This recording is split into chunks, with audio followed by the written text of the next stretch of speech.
And that's what this is really about. This is yet another NAACP core urban league grab for fame and maybe a few dollars, where the so-called leaders make out like bandits and everybody else is left out in the cold. Next thing that happened here is another member got upset and said, why are you, got upset with Hookjaw, Yvette Oh Hell. And they said, why was this, when she's dissing about the March in Selma, one of their members said, why was this response necessary? The ones involved attended the ADOS conference, just started ADOS Austin Saturday. Picture was on the New York Times article. They're talking about the fellow with the blue ball cap. Attended the University of Texas Austin Harriet. They're talking about that when the producers of that bum ass movie Harriet, slandering the name and the legacy of Harriet Tubman. These were the people who went to the University of Texas because Hookjaw and Mushmouth, two broke bum niggas, could not afford to go. They were talking about the movie, but it was only the boots on the ground in Texas who actually did something about it. Well, guess what? Brenda Smith, for her troubles of simply saying, hey, that's not necessary. The people who were involved in organizing this march, they've been putting in work. Next thing you know, Hookjaw Carnell blocked them. There was nothing wrong with what they said, except they asked a sensible question that gets people to wondering exactly what are we supporting over here? You're supporting an egomaniacal foreign adventure dreamt up by two economic, social, and financial failures who are now desperately trying to hold on to it because it's literally the only thing in this world they have. And their paranoia has caused them to sit up here and attack everybody. Because without Bernie Sanders and the Democrats, once this election is over, these two know they're going to get tossed out the back door like the bags of garbage that they are. Well, next up, you've got ADOS on Twitter, ADOS101.com, who said he announced it Sunday at the conference. This wasn't a secret. The first time Kanita mentioned Jubilee was October 25th. Travis and Kanita spoke in Kentucky. There was no scheduling conflict then. I got screenshots. And that set off even worse. You had ADOS members attacking this fella and saying, you're willing to scorch earth this movement. To which he said, I'm not scorching anything. So just that quickly, the infighting erupts. He goes on to say, I take that back. I'm scorching the ADOS bullies. Sounds like y'all ran to Yvette with half the story. I don't want to say anything, but y'all brought it to Twitter. I didn't want to say anything, but y'all brought it to Twitter, so I came over to bring the other half of the story. And that's the other thing. These are a messy little immature group of bastards.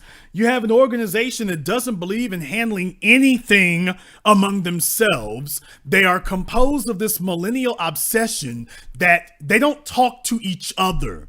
They're used to talking to cell phones. They're not used to talking to people. So you see, if it doesn't happen online, then it didn't really happen. That's the generation that they're a part of. If it didn't happen on the internet, then it didn't happen. So as far as they're concerned, it's not valid unless they say it online and have an audience.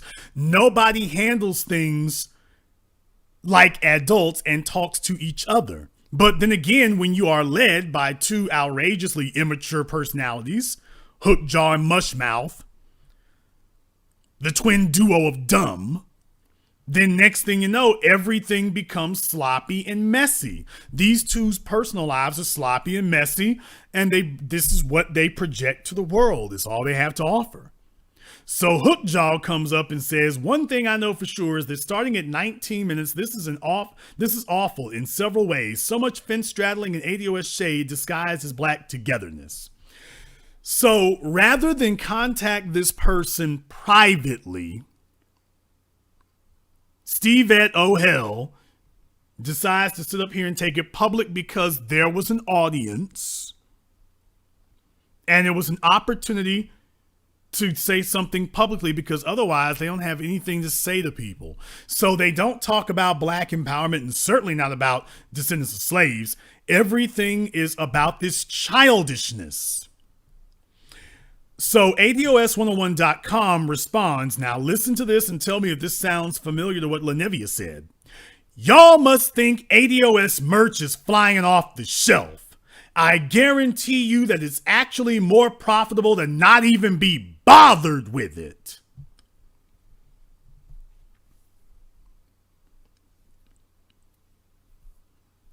There you go. You have a movement that is failing because it doesn't have financing, and the so-called leaders of the movement attack anybody who tries to build an economic base for themselves, because we all understand whoever has the money calls the tune. Whoever is able to make the most money will have the most influence. And that is why Beavis Carnell and Mushmouth Moore attack anybody who talks about financing this, even though you were all baited and switched into coming into this under the auspices that you were talking to people who are about black financial prosperity. You realize now, oh, these two don't want anything to do with black financial prosperity. They just use that as a hook to get people to give them money, but they'll attack anybody who discusses making money on their own. If these two aren't reaping all the benefits, they're going to come attack you over it.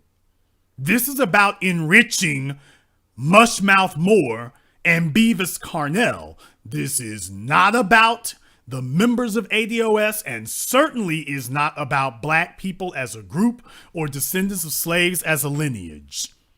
This is about a cynical and, quite frankly, pathetic attempt by a broke, bummy-ass LGBT disgrace of a broad who has failed over the course of over 4 decades of living, if you want to call this living. The next person said, following up, because understand, a lot of black folk are just so lackey-minded. They got the minds of lackeys and groupies that even when it's clear you shouldn't be trying to defend this, of course they have defenders because failures fly in flocks, and yes, you can use that. He says, why are we doing this here or anywhere actually? What in the world does merch have to do with building chapters and our justice claim? Yet another broke, dumb bum nigga who doesn't want to accept people organizing requires finance. You're not gonna get anything done, or you're certainly gonna lose momentum and run out of energy if there is no money to fund it. You need money, and you need the money to keep coming in. Otherwise, nothing will be done. Nothing.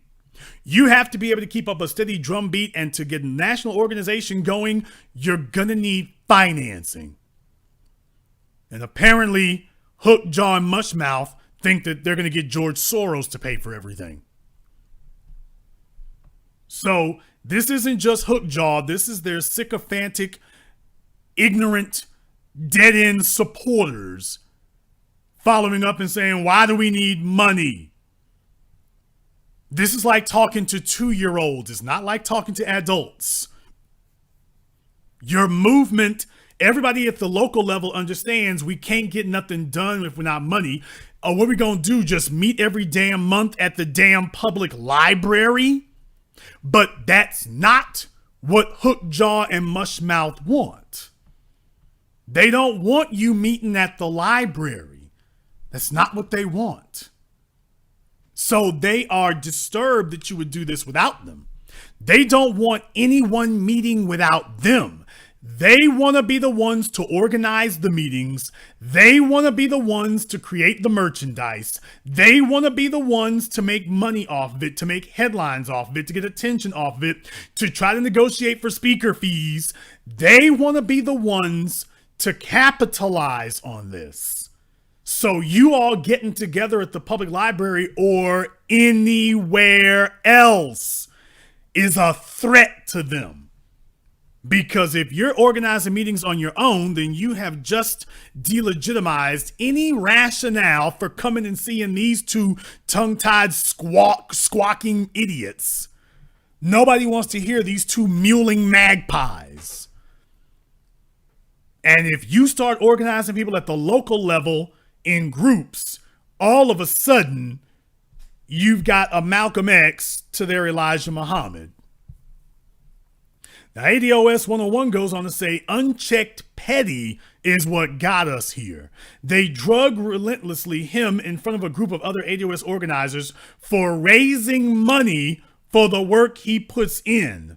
Now the rabbit got the gun. To which another ADOS brain dead lackey says, well, thank you for stating that the purpose is to scorch earth the movement. So just that quickly, it turns into a circular firing squad. Just that quickly.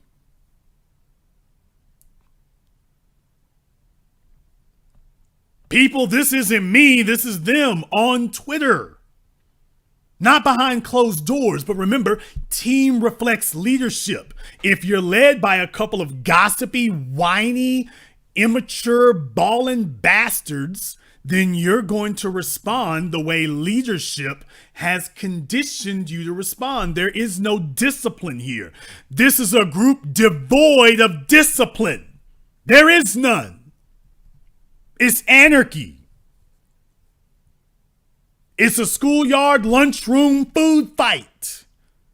But they are following the example of the two jackasses who are, quote, leading this.